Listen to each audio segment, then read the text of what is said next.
தீபம் விளக்கேற்றும் எண்ணெய் ஒரு தெய்வீக அனுபவம். நம பார்வதி பதையே ஹர மகாதேவா. அன்பார்ந்த பக்தி உள்ளினர்களுக்கு சுவாமிநாத அனந்த கோடி நமஸ்காரம். கௌரி கல்யாண வைபோகமே ராமா கல்யாண வைபோகமே மீனாட்சி கல்யாண வைபோகமே. எல்லாமல்ல மீனாட்சி அம்பிகா சமேத சுந்தரேஷ பகவான் மதுரை மாநகரம் விழாக்கோலம் பூண்டுள்ள சித்திரை மாதம் ரொம்ப விசேஷமான ஒரு கோவில் எங்க அப்படின்னா மதுரை சார். மதுரையில இருக்கிறவங்க எப்படின்னா செல்வ செழிப்புடன் இருக்கக்கூடியவர்கள். ராஜா காலத்துல பார்த்தீங்கன்னா மதுரையில அந்த அளவுக்கு கஷ்டமே இருக்காதான். அப்படி ஒரு புண்ணிய கஷேத்திரம் மதுரை. அப்படிப்பட்ட நம்ம மீனாட்சி அம்பிகைக்கு வருகிற 26ஆம் தேதி பட்டாபிஷேக நாள். பட்டாபிஷேகம்னா 2 பேர், ஒன்னு ராமச்சந்திரமூர்த்தி, 2வது மீனாட்சி. இந்த 2 பட்டாபிஷேகம் எப்படி நடந்தது அப்படின்னு பார்த்தேன்னா, மீனாட்சி பட்டாபிஷேகம் பார்த்தேன்னா அம்பாள் எப்படி தெரியுமா இருக்கா, அந்த அழக சொல்லவே முடியாது. வைர மூக்குத்தி என்ன, வைர நகைகள் என்ன, ஒட்டியாரம் என்ன, என்ன வைரத்தாலேயே அம்பாள் அப்படியே இழைச்சி போய் உட்கார்ந்துட்டு இருக்கா. இந்த பட்டாபிஷேகத்துடைய மகா தத்துவம் என்ன அப்படின்னா, மீனாட்சி பட்டாபிஷேகம் ஆனோன்னு நாட்டு மக்களுக்கு ஒரு பெரிய ஒரு அனுகிரகத்தை பண்றார். முதல் வார்த்தை என்ன தெரியுமா சொன்னா, மனோ தைரியத்தை உருவாக்கினான். எல்லாருக்கும் கோழையாக இருக்காதே, வீரத்தை செயல்படு. சிலப்பதிகாரத்துல நீங்க அங்க எடுத்துட்டு வந்தேன்னா அம்பாள் அவ்வளோ புகழ்ந்து சொல்லியிருக்க. அம்பாள் வீரியத்தோட, அந்த வீரியம்னா வீரியத்தோட ஒரு அழகு. பெண்களுக்கு முக்காவாசி பார்த்தீங்கன்னா அந்த கோபமே வீரியமே கண்ணுல இருந்துதான் வரும். ஆனால்தான் அந்த கண்ணுக்கு அபார சக்தி அங்க. அப்படிப்பட்ட மீனாட்சி அம்பிகைக்கு வருகிற 26/4/2026 மகா பட்டாபிஷேக வைபவம். இந்த பட்டாபிஷேகத்தை எங்க போய் பார்க்கணும்? அயோத்தியாபுரியில ராமருக்கு நடந்தது. ராமர் பட்டாபிஷேகம் நிறைய பார்க்கணும். அதே போல தெய்வ பட்டாபிஷேகங்கள் இதெல்லாம். மீனாட்சியோட பட்டாபிஷேக தரிசனம் கண்டிப்பா மதுரையில போய் பார்த்துட்டு வந்தோம்னா பெண்களுக்கெல்லாம் வீரியத்தை உண்டாக்கக்கூடிய தைரியம், மனோதைரியம் அந்த பட்டாபிஷேகத்தை பார்த்தாலே வந்துடும். தெய்வ பக்தியோட ஒரு ஆட்சி பண்ணக்கூடிய ஒரு தைரியத்தை அம்பாள் கொடுக்கிறார். பாதி பேராத்திர பார்த்தேன்னா சிரிச்சுட்டே சொல்லுவா, இவாத்துல சிதம்பரம், இவாத்துல மீனாட்சிம்பா. மதுரை சிதம்பரம் மாத்தி மாத்தி சொல்லுவா. சிதம்பரம்னா நடராஜ பெருமான். இங்க பார்த்தெல்லாம் மீனாட்சி ஆட்சி புரிகிறார்.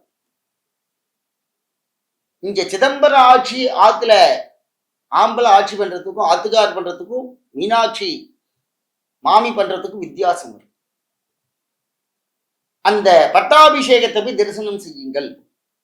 அடுத்ததாக அன்னைக்கு மறுநாளே அம்பாள் என்ன பண்றார் அப்படின்னா திக்விஜயம் பண்ணுகிறார். இது ஒரு பெரிய அழகு. இதெல்லாம் போய் மதுரையில போய் கண்கொள்ளா காட்சியாக இருக்கும். 27ஆம் தேதிக்கு அம்பாள் திக்விஜயம் பண்ணி நாடு செழிப்புடன் இருக்கிறதா அப்படின்னு திவ்ய தரிசனமாக அதை காண்கிறார்கள். எல்லாத்தையும் விட 28/4/2026 மகாதேவியினுடைய திருக்கல்யாண வைபவம். இந்த திருக்கல்யாண வைபவத்தை பத்தி இப்ப நம்ம வெகு சிறப்பா அம்பாளை வர்ணிக்க போகிறோம். இதுல என்ன விஷயம் அப்படின்னா, கல்யாணம் ஆகாத குழந்தைகள்லாம் நிறைய பேர் கல்யாணம் ஆகல சார். நீங்க எந்த ஊர்ல இருந்தாலும் சரி, மீனாட்சி திருக்கல்யாணத்துல மதுரையில போய் அங்க இருக்கணும். அங்க பார்த்தேன்னா அம்பாளுக்கு திருமங்கல்யாணம் சாத்தும் பொழுது எல்லாரும் அங்கேயே இருக்கவாளா, அவளும் அப்படியே சாதிப்பான்னு ஒரு சாஸ்திரம் சொல்கிறது. அங்க நவகிரகங்கள்லேருந்து தேவாதி தேவர்கள் எல்லாம் அந்த இடத்துல மீனாட்சி கல்யாணத்தை தரிசனம் பார்க்கிறார். இந்த மீனாட்சி கல்யாணம் சுந்தரேஸ்வரன். சுந்தரேஸ்வரர் எப்படி இருக்கார் அப்படின்னா அவ்வளோ அழகா இருக்காராம். சிவபெருமான் எப்படி இருப்பார்? சாம்பலையும் பூசிக்கொண்டு நின்று படையாண்டி வேஷம் போட்டு கொண்டு நின்று சாம்ப சிவ சங்கரா என்று நான் பாடுவேன், சத்தா பஜனை செய்வோம் அப்படின்னு அடியார் சிவபெருமானை சாம்பலை பூசிக்கொண்டு புலித்தோலை உடுத்திக் கொண்டிருப்பவன் என்று சொல்கிறது. ஆனால் மதுரையிலே எம்பெருமான் சுந்தரேஸ்வரர் எவ்வளவு அழகா இருக்கார் தெரியுமா? அழகுன்னா அப்படி ஒரு அழகு சார். ராஜ கிரீடத்தோட பதக்கங்களுடன் எம்பெருமான் சிவகணங்களுடன் சிவ பரிவாரங்களுடன் அவ்வளவு அழகா மதுரைக்கு வர. நம்ம பாத்துல மாப்பிள்ளை அழைப்பு நடக்கிறதுக்கு முன்னாடி மாப்பிள்ளைய வரவேற்பா பார்த்தேன்னா மாப்பிள்ளை அவ்வளவு ஜோர ட்ரெஸ் போட்டுன்னு இருப்பார். அப்ப மாப்பிள்ளைய பொன்னாத்துல எப்படி வரவேற்கிறா தெரியுமா? அவ்வளோ அழகா சந்தனம் இதெல்லாம் கொடுத்து மாலை போட்டு அவளுக்கு ஸ்வீட் பாக்ஸ் கொடுத்து ரொம்ப சந்தோஷமா சம்பந்திகள்லாம் வரவேற்று மாப்பிள்ளைய உள்ள வரவேற்று வருவா. அதே போல சுந்தரேஸ்வரர் மதுரைக்குள்ள வந்து கொண்டிருக்கிறார். மீனாட்சியோடைய அந்த படைபலங்கள் அமைச்சர்கள் எல்லாரும் நேர போய் எம்பெருமானை கை கூப்பிட்டு அழைத்து கொண்டு வருகிறார்கள். பாண்டிய மகாராஜா அப்படி அழைச்சு வர்றார். அங்கிருந்த அந்த சுந்தரேச பகவான் அவ்வளோ பரிபூரணமா அங்க இருக்க. இங்கே திருக்கல்யாணத்திற்கு அம்பாளை அழைத்து கொண்டு நிறைய சம்பிரதாயங்கள் எல்லாம் பண்ணிட்டு இருக்கான்.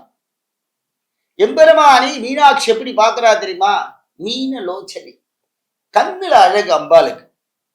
அவ்வளோ அழகா சாந்தமா பார்க்கிறா அம்பாளுடைய அழக. அம்பாள் அப்படியே இந்த சுவாமியை மேலேருந்து கீழே வரைக்கும் அவ்வளோ லட்சணமா பார்க்கிறா. சுந்தர புருஷனா இருக்காரே சுந்தரேஸ்வரா, அப்படி ஒரு அழகுடன் சிவபெருமான் அங்கே நின்று கொண்டிருக்கிறார். இந்த கல்யாணம் எல்லாம் நடந்துட்டு இருக்கு. இந்த கல்யாணத்துல ஒரு மகோன்னவம் என்ன அப்படின்னா மாங்கல்யதாரணம். இந்த மாங்கல்யதாரன்னா மகாலட்சுமி தேவி அங்கே இருக்கா. மகாவிஷ்ணுவோட ஒரு புராணம் கல்லராக மாறுகிறது. ஒரு புராணத்திலே இங்கே மகாலட்சுமி தேவி அங்கே இருக்கிறார். எப்படி அப்படின்னா மாங்கல்ய தேவி என்று சொல்லக்கூடிய திருமாங்கல்யத்துக்கு தேவி இருக்கு. அந்த மாங்கல்ய தேவியாக இருக்கக்கூடிய ரூபினி தான் மகாலட்சுமி. அம்பாளுடைய மாங்கல்யமானது அங்கே பூஜை செய்விக்கப்பட்டு கொண்டிருக்கிறது. பார்த்தேன்னா திருக்கல்யாணம் நடக்குது. மாங்கல்யம் தந்து நானேனா அப்படின்னு வேத மந்திரங்கள் கோஷங்கள் முழங்க, மேல வாத்தியங்கள் முழங்க, அப்படி ஒரு கல்யாணமானது நடந்து கொண்டிருக்கிறது. அப்பதான் அந்த அந்த மதுரையுடைய சம்பிரதாயத்துல எல்லாரும் கல்யாணம் ஆனவாள்னா ஒரு சரடு கட்டிப்பான். என்ன விசேஷம் தெரியுமா? அந்த ஊர்ல போய் நம்ம கட்டின்னு வந்தோம்னு வச்சுங்களேன், தீர்க்க சோமங்கல்ய பாக்கியம் கண்டிப்பா கிடைக்கும். கல்யாணம் ஆகாத குழந்தைகள்லாம் அங்க மீனாட்சி கல்யாணத்தை தரிசனம் பண்ணோம்னா 100% சார் தோஷங்கள்லாம் விலகும். கண்டிப்பா நடக்கிறதுக்கு வாய்ப்புகள் ரொம்ப ரொம்ப அதிகம். போய் தரிசனம் பண்ணிட்டு வாங்க. மீனாட்சி கல்யாணத்துல குழந்தைக்கு கல்யாணம் ஆகலைன்னா உம்நாட்டு குழந்தைகள் அழிச்சும் போய் தரிசனம் பண்ணுங்கள். புருஷா குழந்தைகளையும் அழிச்சுன்னு போங்க. மீனாட்சி கல்யாணம் தரிசனம் பண்ணி அங்கே சிவாச்சாரியார்கள் திருக்கல்யாண மண்டபத்தில் அவள்கிட்ட வீதிக்குங்க வாங்கி இட்டுக்குங்க. புருஷாலாம் நல்லபடியாக கல்யாணம் நடக்கும். அடுத்ததாக இந்த கல்யாணத்திலே மிக சிறப்பு என்ன தெரியுமா? சீதா கல்யாண ராமர் கல்யாணத்தை விட மீனாட்சி கல்யாணத்துல மிக மிக சிறந்தது அன்னதான வைபவம். அந்த திருக்கல்யாணத்துல எப்படி நடக்குது அப்படின்னா, பரமேஸ்வரன்ட்ட சுந்தரேஸ்வரர்கிட்ட அம்பாள் சொல்றா, அந்த காலத்திலேயே சம்பந்திகளுக்கெல்லாம் மரியாதை நிறைய உண்டு. அப்படி ஒரு மரியாதை சிவபெருமான் சொல்றா, சுவாமி உங்களோட வந்தவா அத்தனை பேரையும் சாப்பிட சொல்லுங்க, நிறைய விசேஷமா சமையல் பண்ணிருக்க, எல்லாரையும் சாப்பிட சொல்லுங்க அப்படிங்கிற. இப்ப சிவபெருமான் சொல்றார், எல்லா சிவகணங்களையும் நான் சாப்பிட சொல்றேன் அப்படின்னு நிறைய, அதாவது இந்த திருக்கல்யாணத்துல நிறைய கதைகள்லாம் உண்டு. இந்த கல்யாண சாப்பாடை சாப்பிட்றா எல்லாரும். எப்படி இருந்தது தெரியுமா? அவ்வளோ அறுசுவை. போஜனம் செய்ய வாருங்கள், மீனாட்சி சுந்தரேசர் கல்யாண வைபவத்தில் போஜனம் செய்ய வாருங்கள், வெட்டி வேர் கொழுந்து மாவிலை தோரணம் வந்த கால்கள், இப்படின்னு வரிசை வரிசையாக அந்த கல்யாணத்தை வந்து ரொம்ப அருமையா பாடுறார். சனகாதி முனிவர்கள், தேவர்கள் எல்லாரும் லைனா உட்கார்ந்துட்டு இருக்கா. எல்லாரும் அப்படியே தேவாதி தேவர்கள் எல்லாம் அப்படியே அந்த கல்யாண மண்டபத்துல பார்த்தேன்னா ஒரே ஜவ்வாது சந்தன வாசனை, அப்படி ஒரு வாசனாதி திரவியங்களுடன் தேவாதி தேவர்கள் எல்லாரும் சிவபெருமானுடைய சிவகணங்கள்ல இருந்து சிவ நடிகார்கள்ல இருந்து சிவ பக்தர்கள்ல இருந்து எல்லாரும் அந்த கல்யாணத்துல உட்கார்ந்துட்டு இருக்கா, பரமாறின்னு இருக்கா. அப்படி ஒரு அழகா பரமாறுறா.